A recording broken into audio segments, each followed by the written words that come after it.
ছাত্র সংসদ নির্বাচন করতে হাঁটু কাঁপছে তৃণমূল।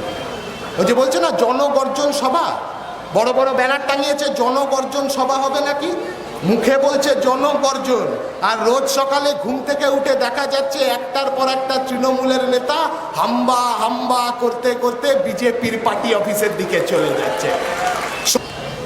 কমরেডস, মার্চ মাসের মাঝামাঝি উঠিল বাজনা বাজি, ভোটের সময় এলো কাছে, মোদি দিদি ভাই বোন লুকাচুরি সারাক্ষণ রাজভবনে ডেটিং করে বাঁচে। ওরা রাজভবনে বসে, মোদি আর দিদি রাজভবনে বসে এই ভারতবর্ষটাকে বিক্রি করবার ছক কষছে। এই বাংলার শিক্ষা সংস্কৃতিকে আরএসএস এর নাগপুরের হেডকোয়ার্টারে পাচার করে দেওয়ার ছক করছে। ওরা রাজভবনে বসে ছক করছে, আর আমরা রাজপথে দাঁড়িয়ে ব্যারিকেড করছি এই দেশটাকে রক্ষা করার, দেশের সংবিধানকে রক্ষা করার, শিক্ষা সংস্কৃতিকে রক্ষা করার। যেটাই এনইপি সেটাই এসিপি।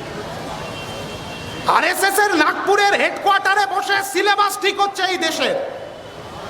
সেই সিলেবাসে রবীন্দ্রনাথ নজরুল সংকুচিত হয়ে যাচ্ছে দিনের পর দিন। সেই সিলেবাসে ফয়াজ আহমেদ ফয়েজ বাদ হয়ে যাচ্ছে। সেই সিলেবাসে ডারউইনের বিবর্তনের তত্ত্ব বাদ হয়ে যাচ্ছে।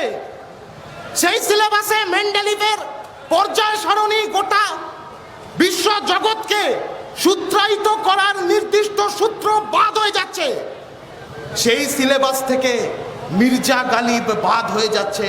সেই সিলেবাস থেকে বাংলার সংস্কৃতি, বাংলার ঐতিহ্য, এই দেশের ঐক্যের সম্প্রীতির সুমহান ঐতিহ্যকে নষ্ট করে দিতে চাইছে এরা। কি লাভ? একটা মূল্যবোধহীন প্রজন্ম তৈরি করবে, আমদানি করবে এমন একটা প্রজন্ম, যে প্রজন্ম সওয়ালো কি উংলি জবাবো কি মুঠ্ঠিকে মজবুত করতে পারবে না।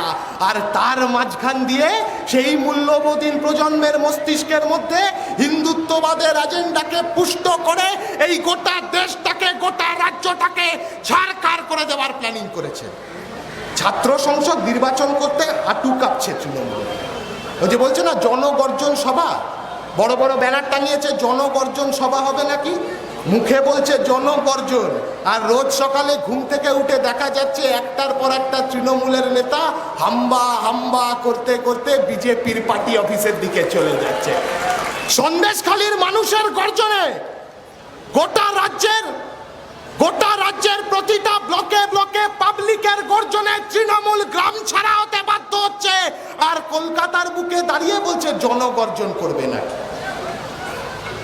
সন্দেশখালীর বুকে পুলিশ রাষ্ট্র কায়েম করবার চেষ্টা করেছে, গোটা সন্দেশখালীকে এই রাজ্য থেকে বিচ্ছিন্ন করে দেওয়ার চেষ্টা, অবর্ণনীয় অত্যাচার। পাবলিকের টাকা, যে পাবলিকের টাকা শিক্ষার পরিকাঠামো, স্কুল কলেজ বিশ্ববিদ্যালয় গড়ে তোলবার জন্য ব্যবহার হওয়ার কথা, সেই পাবলিকের টাকা ব্যবহার হয়েছে শিবু হাজরা, উত্তম সর্দার, শেখ শাহজাহানদের পোষবার জন্য। গোটা দেশ জুড়ে পাবলিকের টাকাকে ব্যবহার করা হচ্ছে আদানি আর আম্বানির মুনাফার পাহাড় বানানোর জন্য। এনইপি বলছে শিক্ষাকে আদানি আর আম্বানির পকেটে পড়া হবে, আর এসিপি বলছে পিপিপি মডেল। আমরা বলেছিলাম পিসি পরেশ পার্থ মডেল। গত এক বছরে রাজ্য জুড়ে 3000 ক্লাসরুম বন্ধ হয়ে গেছে। আমরা বলছি এমন না, রাজ্য বাজেটের তথ্য বলছে। চন্দ্রিমা ভট্টাচার্য বিধানসভায় দাঁড়িয়ে রাজ্য বাজেটে যে তথ্য পেশ করেছে সেই তথ্য বলছে গত এক বছরে রাজ্য জুড়ে 3000 ক্লাসরুম বন্ধ হয়ে গেছে, কোনো ব্যবস্থা নেয়নি সরকার। ড্রপ আউট দিনের পর দিন বাড়ছে, বাল্য বিবাহের সংখ্যা বাড়ছে, শতাংশ বাড়ছে, শিশু শ্রম বাড়ছে রাজ্য জুড়ে, কোনো ব্যবস্থা নিচ্ছে না সরকার। সরকার কি করছে? তুই বেড়াল না মুই বেড়াল, তুই বেড়াল না মুই বেড়ালের খেলা, আর পেছনে গিয়ে চোরি চোরি চুপকে চুপকে পেয়ার। চোরি চোরি আছে, চুপকে চুপকে আছে, পেয়ারও আছে। এর মাঝখানে দাঁড়িয়ে শিক্ষা সংস্কৃতি সবকিছুকে তছনছ করে দেওয়ার বন্দোবস্ত করছে কেন্দ্রীয় বাহিনী। ঢুকে পড়েছে, নির্বাচন আসছে বলে কেন্দ্রীয় বাহিনী ঢুকে পড়েছে। জনগর্জনের জন্য ম্যারেজ হল থেকে শুরু করে লজ সবকিছু বুকিং করা, নির্বাচনের সময় ছাপ্পা বাহিনীকে ঢোকানোর জন্য সমস্ত পাড়ার যত লজ গেস্ট হাউস সব বুকিং হয়ে যায়। আর কেন্দ্রীয় বাহিনীকে আগে ডেকে এনে এখন স্কুলগুলোকে বন্ধ করে কেন্দ্রীয় বাহিনীকে রেখে দেওয়া হচ্ছে। স্কুল বন্ধ, স্কুলে থাকবে কেন্দ্রীয় বাহিনী, আর স্কুলের ছেলেমেয়েরা ড্রপ আউট হয়ে ভিন রাজ্যে পরিযায়ী শ্রমিক হয়ে চলে যাবে। এইটাই হলো তৃণমূল কংগ্রেসের নীতি। আর এই ট্রেনিংটা, এই কোচিং সেন্টারটা হচ্ছে আরএসএস এর কোচিং সেন্টারে যে ট্রেনিং বিজেপি নিয়েছে সেই একই ট্রেনিং তৃণমূল নিয়েছে, সেটাকেই এই পশ্চিমবাংলার মাটিতে ইমপ্লিমেন্ট করবার চেষ্টা করছে। আমরা বলছি, হিম্মত থাকলে ছাত্র সংসদ নির্বাচনের তারিখ জানান। কলকাতা বিশ্ববিদ্যালয় ক্যাম্পাসের সামনে দাঁড়িয়ে এই কথা দিয়ে গেলাম, গোটা রাজ্যের প্রতিটা ক্যাম্পাসে ক্যাম্পাসে চোখে চোখ রেখে লড়াই হবে, প্রতিটা সিটে লড়াই হবে। যে ক্যাম্পাসের গেটে দাঁড়িয়ে আছি, বীণা দাসের ক্যাম্পাস, যে বীণা দাস স্ট্যানলি জ্যাকসনের দিকে লক্ষ্য করে পাঁচটা গুলি ছুড়ে দিয়েছিল, আমরা সেই বীণা দাসদের উত্তরাধিকারী। বীণা দাসের পাঁচটা গুলিতে যে পাঁচটা অক্ষর লেখা ছিল INDIA, ইন্ডিয়া ইন্ডিয়া ইন্ডিয়া। এই দেশকে রক্ষা করতে নেমেছি আজকে, এই দেশকে বাঁচাতে নেমেছি আজকে। দেশের সংবিধান, দেশের ঐতিহ্য, দেশের সংস্কৃতি, দেশের ঐক্য, এই সবকে যখন ওরা ধূলিসাৎ করতে চায়, তখন একটা কথা, একটা নাম মনে করিয়ে দিতে চাই আমরা, সেটা বলে কথা শেষ করব। যখন বাবরি মসজিদ রাম জন্মভূমি বিতর্ক মামলা চলছে, সেই মামলাতে রাম জন্মভূমির পক্ষে দাঁড়িয়ে সেই মামলাতে